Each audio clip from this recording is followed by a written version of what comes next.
feel immensely privileged to introduce our next speaker for the session, Professor Allan R. Cohen. Professor Cohen recently got retired from Babson College, USA. He has been formerly the Distinguished Professor of Global Leadership and for 7 years, VP of Academic Affairs and Dean of Faculty and responsible for all academic activities. He has taught at Babson from 1982 to 2020, the last 10 of those years in residence at San Francisco campus. He grew up working part-time in family retail business.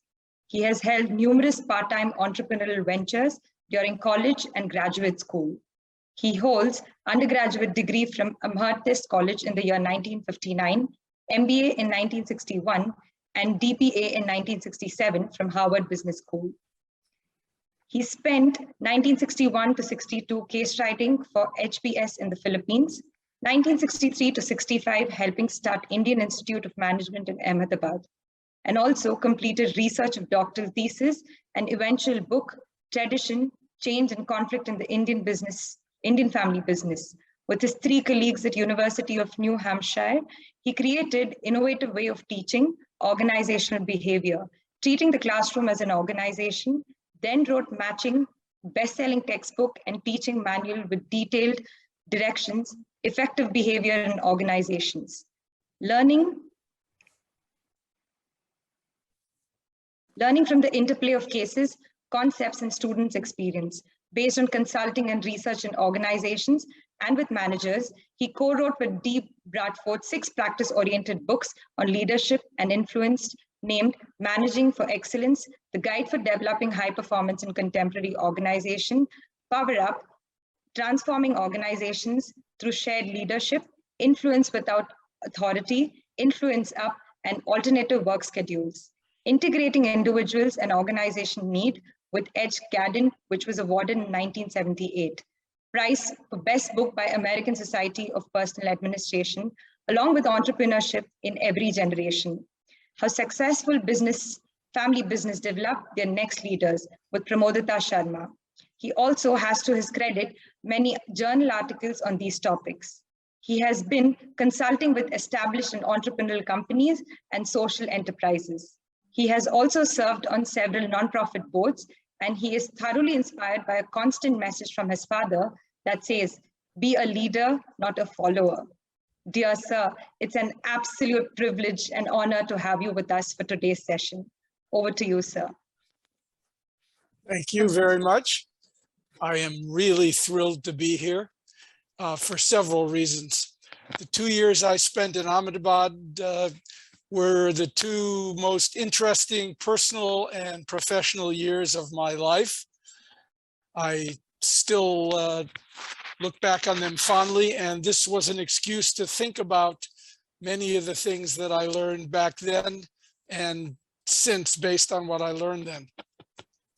Secondly, I was delighted to be invited by an enterprising university like Jain, and I'm grateful to the Jain leaders, Dr. Chenraj Roychand, Dr. Raj Singh, Chairman and Chancellor, Vice Chancellor, Dr. Dinesh Nilakant, who's the Director for the Center for Management Studies, and Dr. Varsha Agarwal, who is the summit convener and the head of the research and consultancy cell of the Center for Management Studies, all at Jain.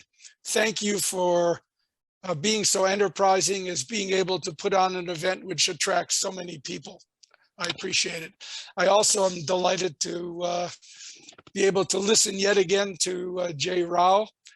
As you can see, he is very energetic and filled with all kinds of good ideas. And I'm glad that you got to hear him also.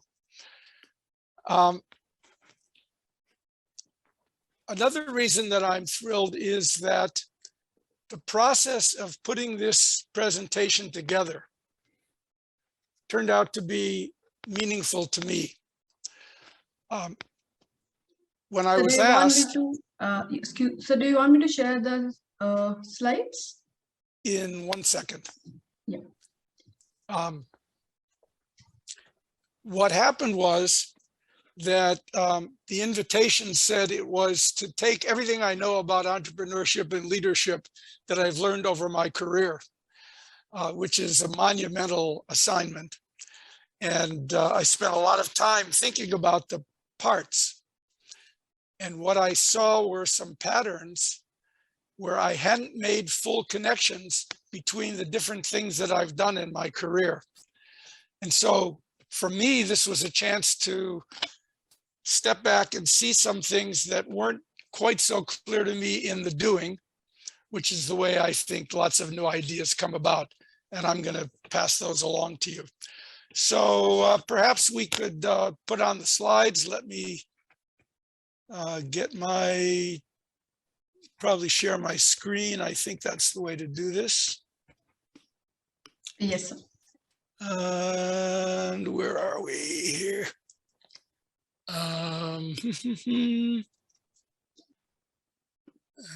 Okay.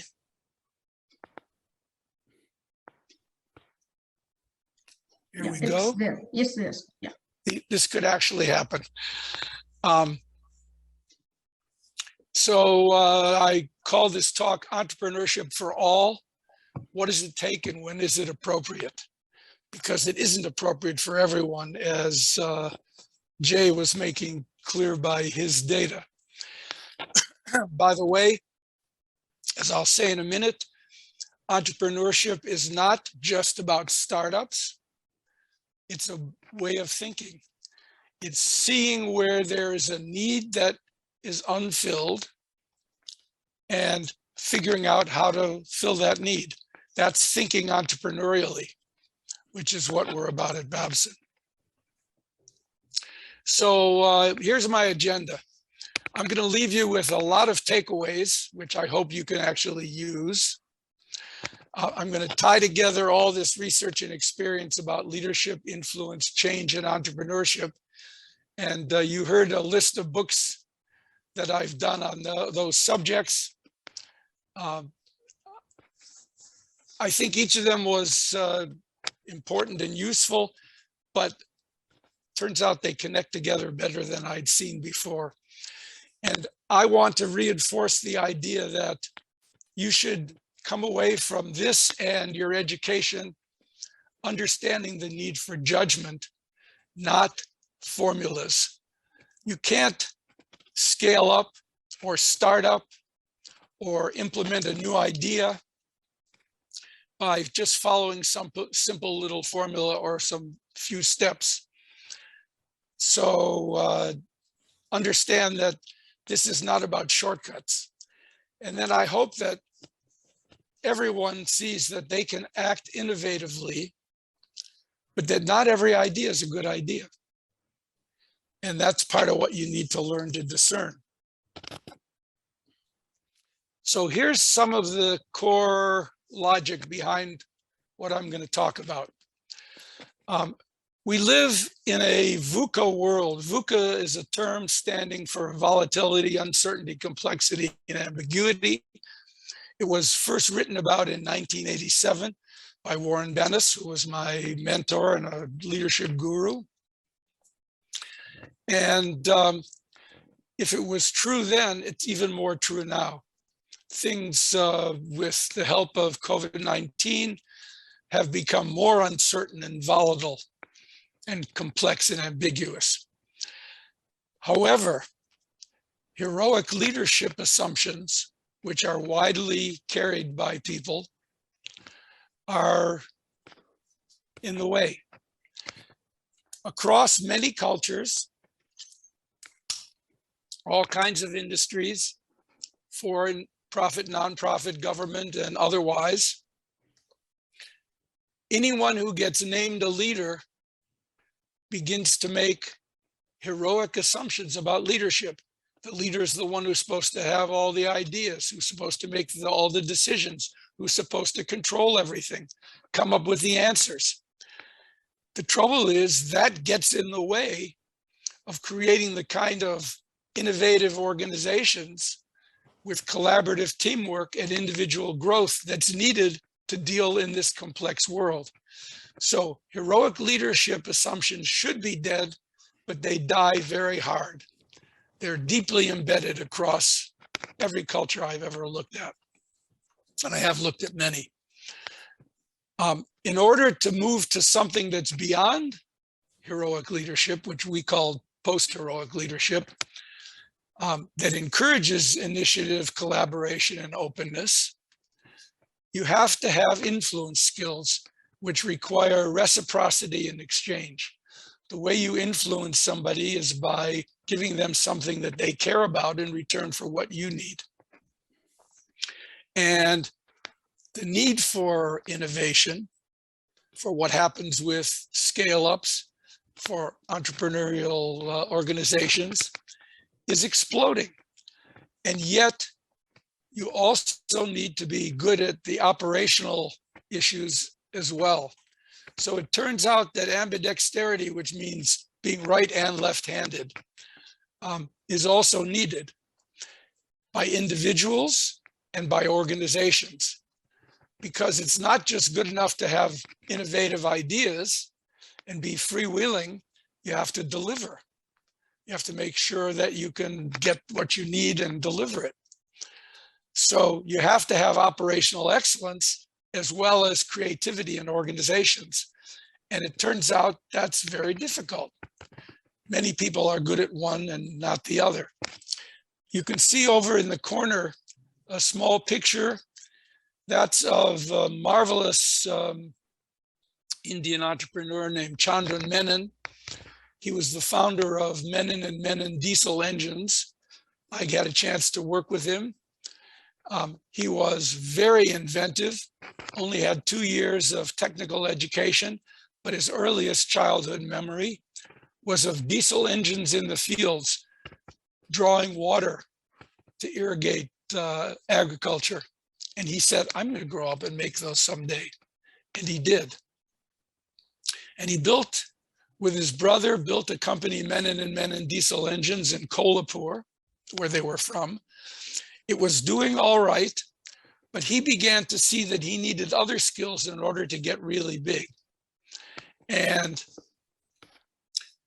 through my college roommate, who was consulting through the Peace Corps, I got brought to India to help Dr. Menon, who said, I want to learn to be a good manager and not just a good entrepreneur. A very rare thing among entrepreneurs, to see the value of management. I don't have time to tell you the full story of working with him, but in the workshop that we did, we had task forces, and one of the task forces was the first to report out what it had been working on. They got about 10 sentences into their report when Mr. Menon, who was very smart, began to say, no, that'll never work. Here's why, here's what you're forgetting. And all the air went out of the room. And the consultant to that group said, look, I don't have a stake in this. I don't care about the idea, but I can tell you, if I were a member of this group, it would be completely demotivating to me. And Menon stopped in his tracks, was silent, and then tears began to roll down his face. And he apologized and said, I'm so sorry, I had no idea that I was doing that. That was a big turning point for him. It's documented in his biography, which is called Casting a Destiny. And he tells the story there. The biographer tells the story of how this happened and what a difference it made. So there was somebody who wanted to be ambidextrous and was trying to learn how to do it. Entrepreneurship is one solution, but it can't just be for the sole founder. It has to be for everyone at every level, because ideas and solutions are needed deep within organizations, and nobody can do it alone. Innovation is a team sport. There's mythology about the lone heroic genius, which comes from the entrepreneurs who are successful telling their story in retrospect, in which they leave out all the things they did wrong. They leave out all the things they had to learn along the way. And you don't realize how much all the people around them were needed. So Jay said it in his talk, you've got to find a team to support the process of scaling up, of implementation. Innovation is a team sport. There's mythology about the lone heroic genius, but that's rarely possible. Relationships turn out to really matter, which for people who are technically trained can be problematic because they like things more than people. And they see all the things that have to do with building a network and working with others as a big nuisance or a waste of time. But it's critical for everybody in all kinds of organizations. So how do you actually get innovators to be ambidextrous? Well, they have to learn to do small experiments, learn fast. You know, the saying, fail fast to learn fast. Try again, modify things. And one of my conclusions is that not all good ideas make for good enterprises or outcomes. You've got to have a lot going in order to spread the risk. That's how you don't blow all your savings or all the savings you get from investors. So here's a chart where I tried to picture this to make shorthand. The three things in yellow are the three things needed in an innovative organization. You've got to have individuals who have entrepreneurial initiative. That is, they look for things that can help other people succeed. You've got to have supportive organization and leadership that creates the kind of organization that encourages people to speak up with their ideas. And you need to have a compatible ecosystem. Jay talked about ecosystems, and they're very important. They're part of what supports the activity. If you do those all, you can get people to stick around, to make a real commitment to the organization and to keep learning. Otherwise, we get what we're now seeing, which is more and more people quitting and saying, oh, I'll go find someplace else to work, or I'll drop out of the workforce for a while. But you don't want to lose your best talent. So you need to create an innovative organization and these three things. The starting lessons I have are that the entrepreneurial mindset is looking for better ways to do things to improve life for others. Relationships really matter.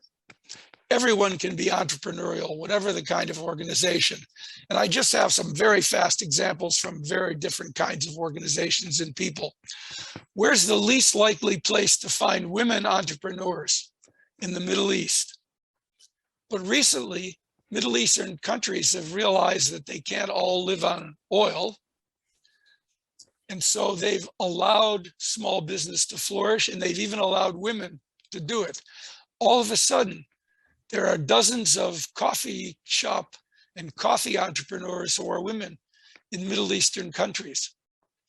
People who never did anything like that because they were kept at home are discovering how to make business. Here's one of my most important lessons. Don't fall in love with your technology, your product, or your idea. Jay said ideas are a dime a dozen. Yes, good ideas aren't all a dime a dozen.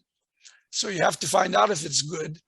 But when you fall in love with what you've made or what you've discovered, it's easy to tune out all negative data and to not learn.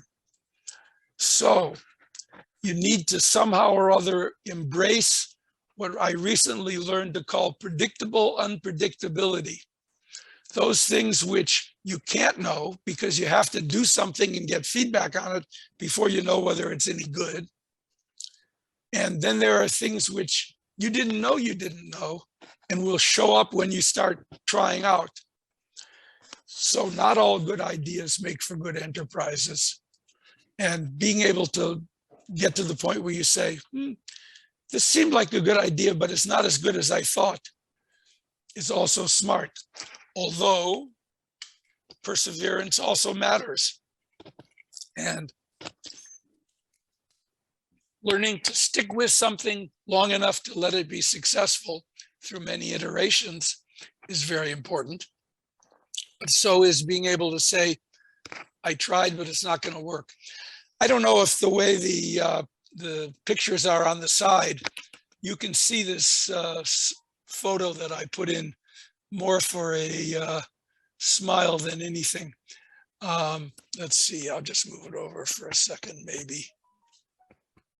Well, everybody's side picture's in the way. This is a group of bridegrooms at a recent Indian wedding I attended. And the bridegrooms are all wearing these vests and white shirts, dressed alike, and they entered the wedding dancing to hip hop music, bringing big smiles to the rest of the people, most of whom were Indian at the wedding.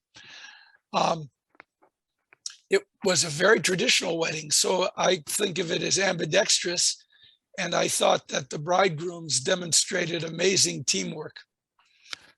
So that was meant to make you smile. I don't know if it does. So what are some of the core challenges? In the right conditions, anyone can be innovative and take initiative, no matter the size or type of enterprise, for profit or not, social or governmental, or entrepreneurs and startups. Here are some examples. Serena Williams, great tennis player, but also very entrepreneurial. She now has a clothing line. She's doing a lot of interesting commercials. She seems to be taking up some acting. She's somebody who is going beyond her core expertise. The Grateful Dead, everybody knows who they are, famous rock group. They were extremely entrepreneurial. They turned the business on its head. Everybody said the way you make money as a musician is by giving concerts so that people will buy your recordings. The Grateful Dead said, if we can put on spectacular concerts, we can make money from the tickets. And whether or not we sell the music is more incidental.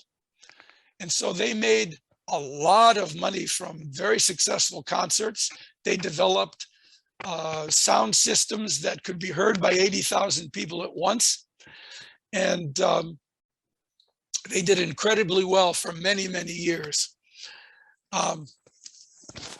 Artists all have to be entrepreneurial, though most of them don't like it. I'll just give you one example. Piraji Sagara. He was an artist who lived in Ahmedabad, who I got to be friends with. He came from a group in Kolhapur, in Maharashtra, that had to leave because there was drought. They moved to Ahmedabad. There were 3,400 people living in one city block with 3 running taps. And their life was very difficult. He made money selling demolished houses with the beautiful carved teak pieces that came from that. And then he turned those into art. And he took pieces and he put them on plywood and with nails and staples and paint, and became an artist. And I'm pleased to say I gave him his first show at my house in Ahmedabad. And he taught art and sold art for years. I have a daughter who's an artist. She doesn't like that she has to be entrepreneurial, but nobody buys art unless you get it in front of them. So you have to figure out how to market, which isn't easy for somebody who likes making things rather than selling them. Yes, many cultures discourage risk and failure, but here's a dirty little secret. Entrepreneurs really don't like risk. Entrepreneurs try to figure out everything they can so that what they do isn't risky. Even though objectively we know the odds aren't great, 5 out of 7 new businesses fail. But every entrepreneur thinks that he or she or they is going to be successful.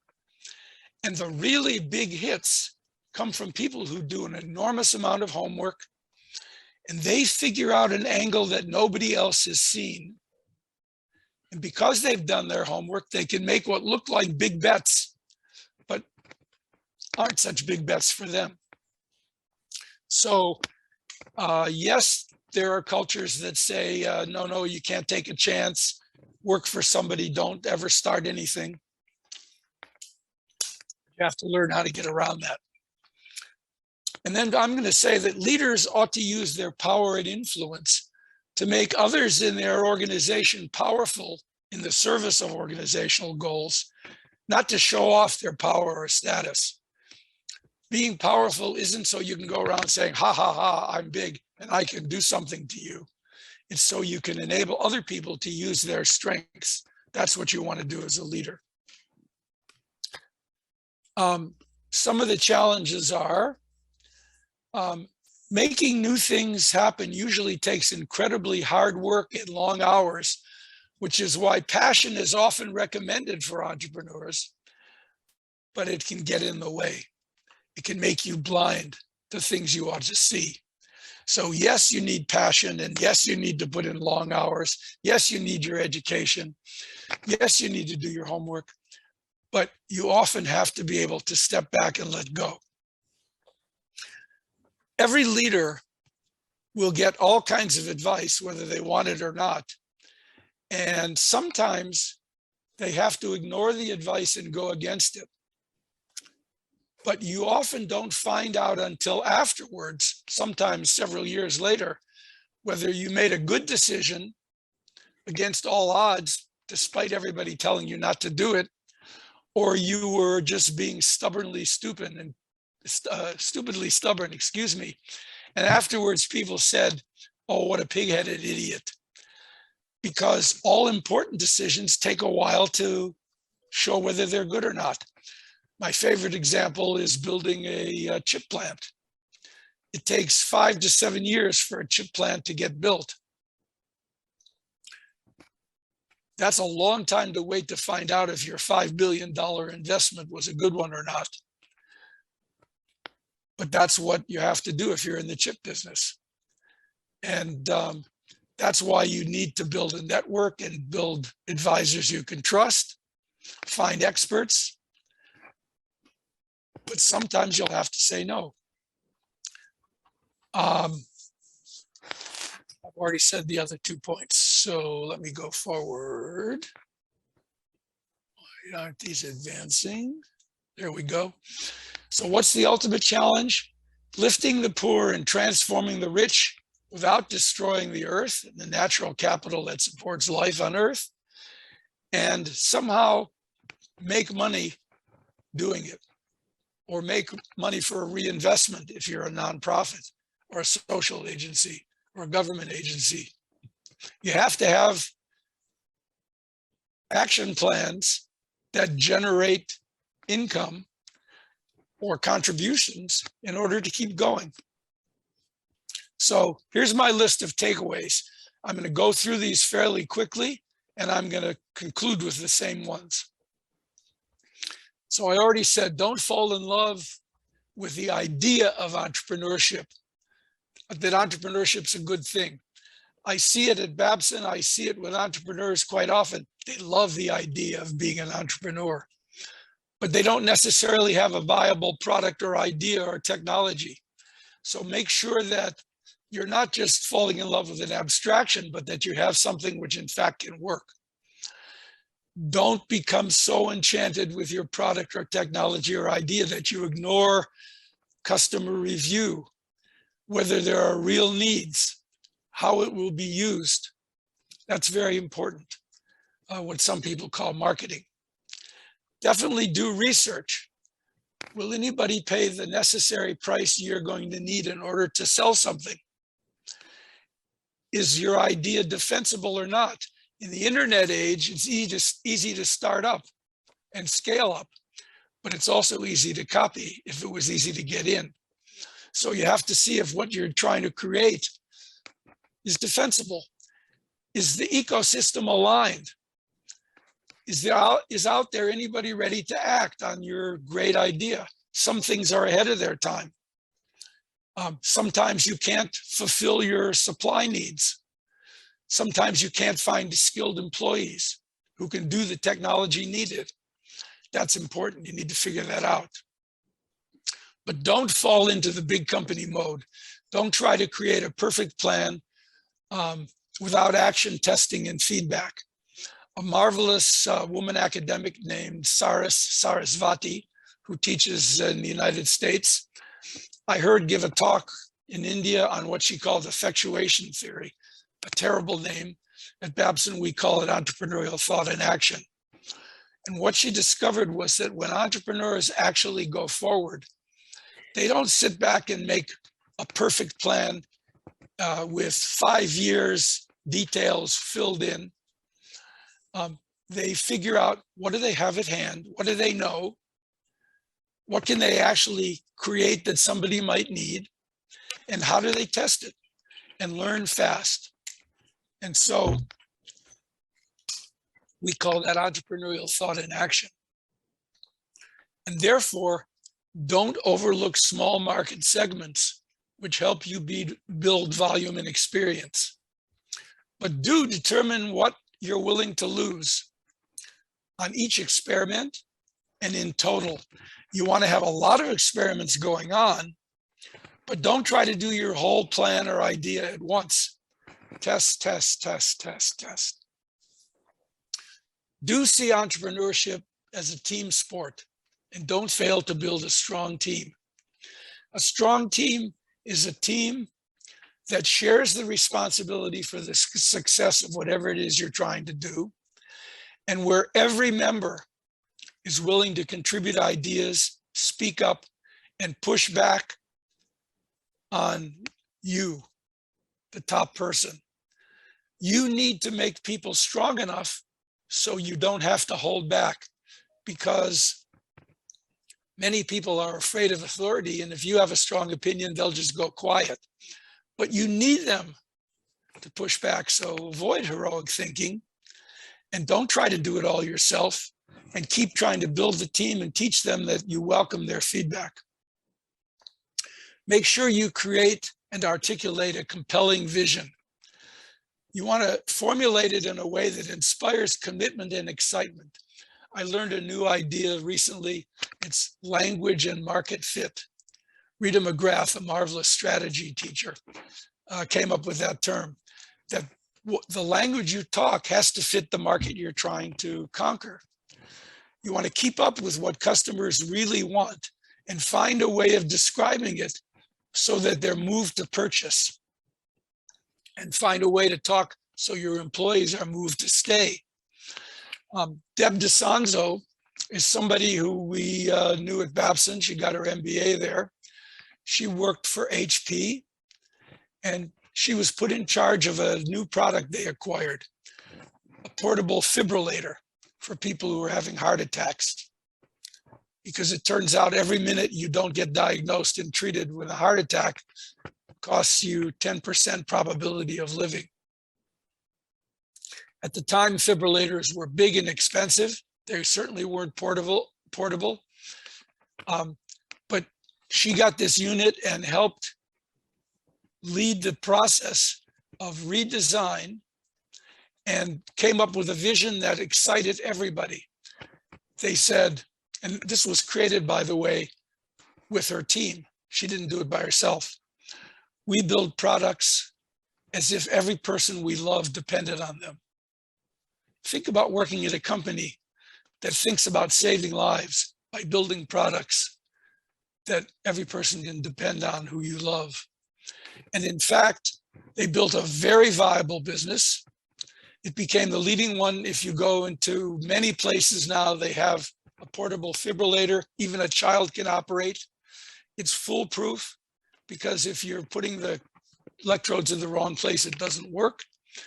If it's overcharging, it doesn't work. And even a little kid can follow the instructions.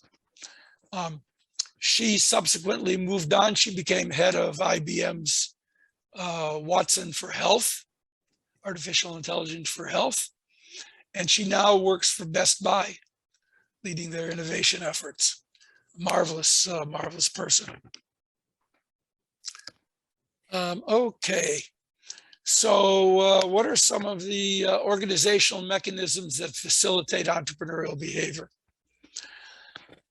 A clear entrepreneurial vision, reinforced constantly. Dr. Liliana Mayo made an organization called CASPI in Peru. I got this from Adam Solkowitz's book, Extreme Entrepreneurship. He went around the world and found people leading social enterprises who were very unlikely. She was a doctor. She had no personal resources, but she saw a need for education. And she built CASPI, and they educate schoolgirls. And she said, telling people about your crazy but constructive ambitions can result in a surprising amount of support. She uses her passion for the idea to raise money from individuals, from people who are willing to put up their money, and not necessarily from venture capitalists.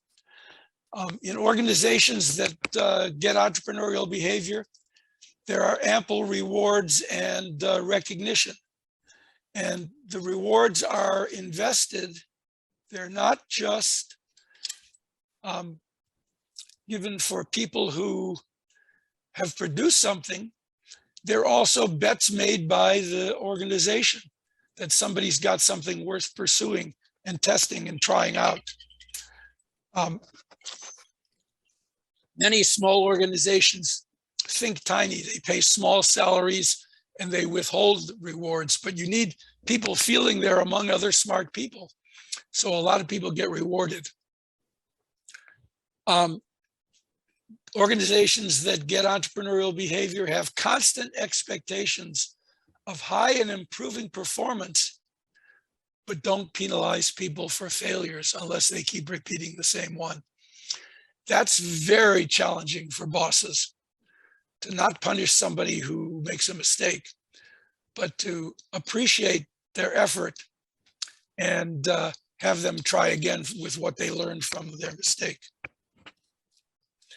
Open access to information, not information on a need to know, because you don't always know in advance who needs to know what, and ideas can come from anywhere at any level.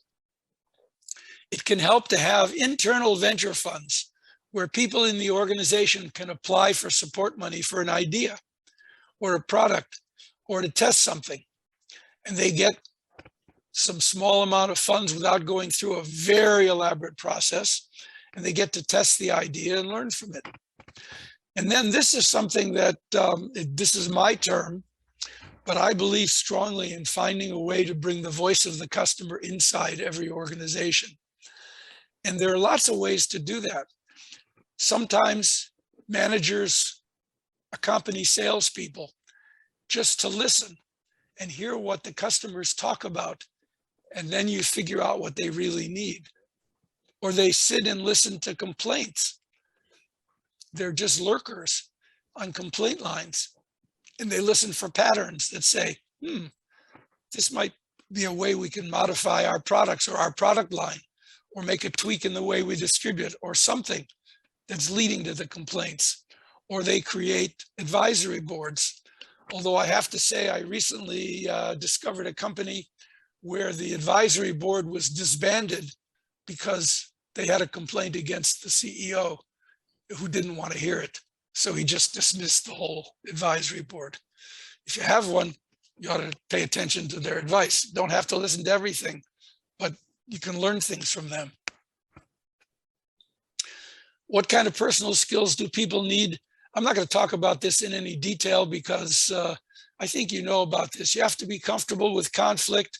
You have to be able to facilitate the team, including getting to a compelling vision, which they can contribute to making. You have to be good at stakeholder analysis, figure out who cares about what your idea or your product, and then paying attention to how to accommodate them, influence skills, and creating what I call business plans, which aren't formal business plans, but is a plan for how what you're proposing is going to make money or make funds for reinvestment, or be a way of talking that gets people to want to contribute to the organization. Even people in social enterprises need to learn how to talk that way, or people in staff jobs who have ideas need to learn how to show that what they're proposing is going to lead to some net gain for the organization.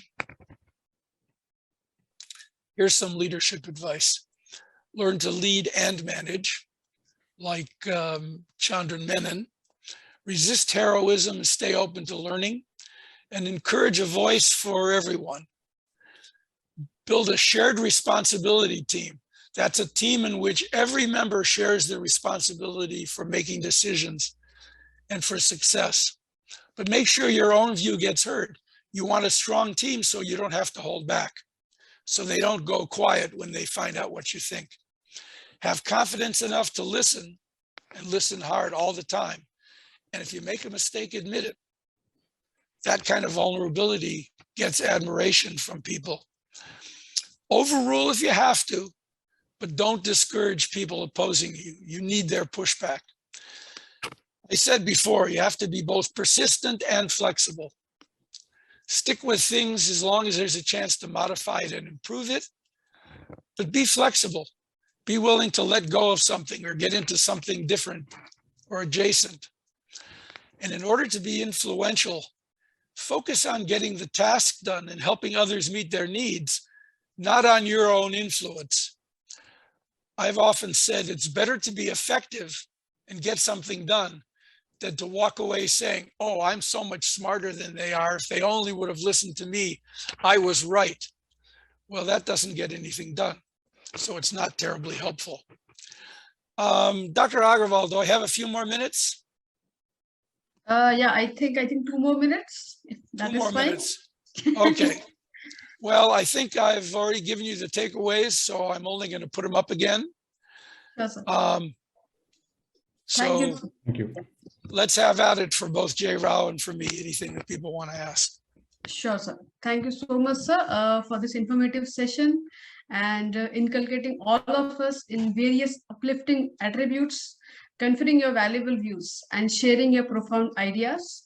I thank both of you, Professor Rao and Professor Cohen, for accepting our invite and being here. We'll just take few questions because we are just running short of time, and quickly I'll take just a few questions from participants. I think Dr. Rao already utilized the time, and yeah, I'm going to leave it to Allan because I have already answered a lot of questions on the question box. So let Allan take these questions for him. Yeah. Okay, I can't watch chat at the same time, so I haven't seen questions for me if Yeah. there were any. Sure, sir. So I'll take this one quick question from Beena ma'am. She tells that Dr. Cohen, ideas are easy, but how do you smell failure? Very good question. And smell is the right metaphor.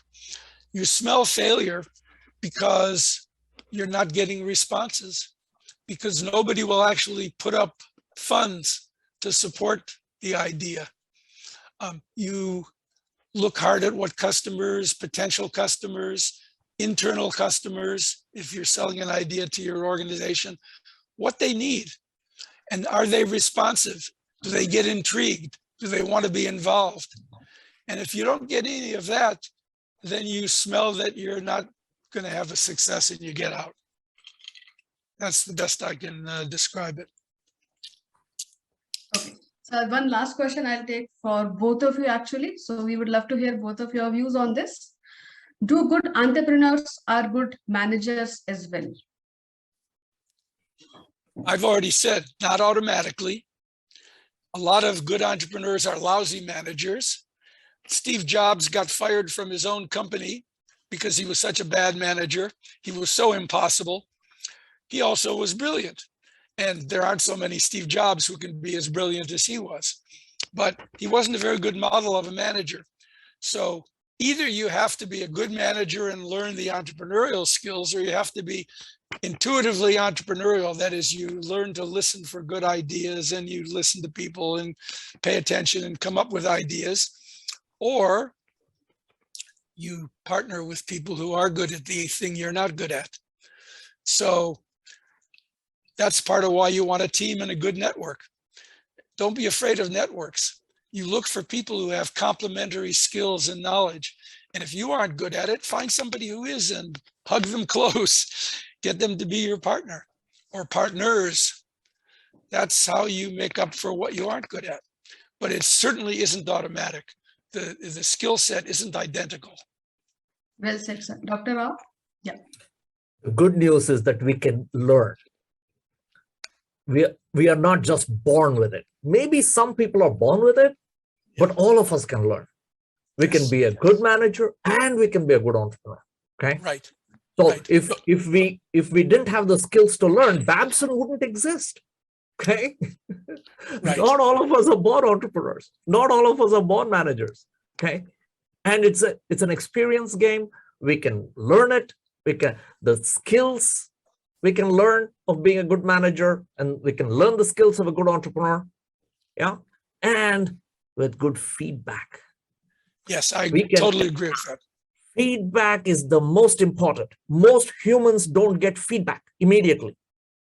So I want to add something, Jay. Yeah, please. School is great. Concepts in theory are great, but partly you learn entrepreneurship and leadership by doing something and seeing how it goes, getting feedback. So it's not blind action. It's playing back and forth between ideas and concepts and theory and research and testing. And you have to get out and do things. So that's how you learn the skills you don't have. You do something. I should have said that firms that are entrepreneurial give people whole responsibilities. They put them in charge of something. Sometimes it's a small project in a small territory, and then a bigger one, and then a bigger one, and you learn from your experiences. Every good leader talks about the time that they were in over their heads. They had an assignment that they didn't know what to do, and they learned from the sweat and doing it and getting feedback and seeing they could survive. So I agree with what you're saying. Whether it's customer feedback, whether it's employee feedback, it doesn't matter. It is time to feedback, time to correction. Right? And the faster you can do that, the faster you will learn. Because entrepreneurship and innovation is a knowledge game. I repeat, it's a knowledge game. It's not just an ideas game. Right. Okay. Whether you're getting feedback about the business model, whether you have feedback about cash flow, whether it's feedback about the problem you're solving, it is time to correction, time to feedback. So the faster you go, the faster you learn. Right. So create something, even though it may be more expensive to do a custom model of what it is you're trying to do, and then see how people respond. So I'm just agreeing with you, Jay. Thank you. Thank you so much. Thank you, everybody. Wonderful. I'll just do just 1 minute. We'll just do a formality of vote of thanks. That's all. So thank you both of you for such an engaging discussion and enlightening us with your wonderful views and enriching thoughts, quenching our thirst for knowledge, bringing in your expertise and experience before us, and engaging in such a fruitful, constructive, and open exchanges throughout this session. Will participants be able to get slides? Yes, sir. Okay, because there's a bibliography at the end of mine, just in case. I'll share it with example. Okay. Good. So with the example of monkeys, gorillas, it was quite candid and fun-filled. Thank you once again for adding value to the summit through your intellect and words of wisdom, clarifying our participants' doubts through your in-depth knowledge. It's been indeed a privilege to listen to your wonderful session. I'm sure our participants would have taken back a lot from your engaging discussion.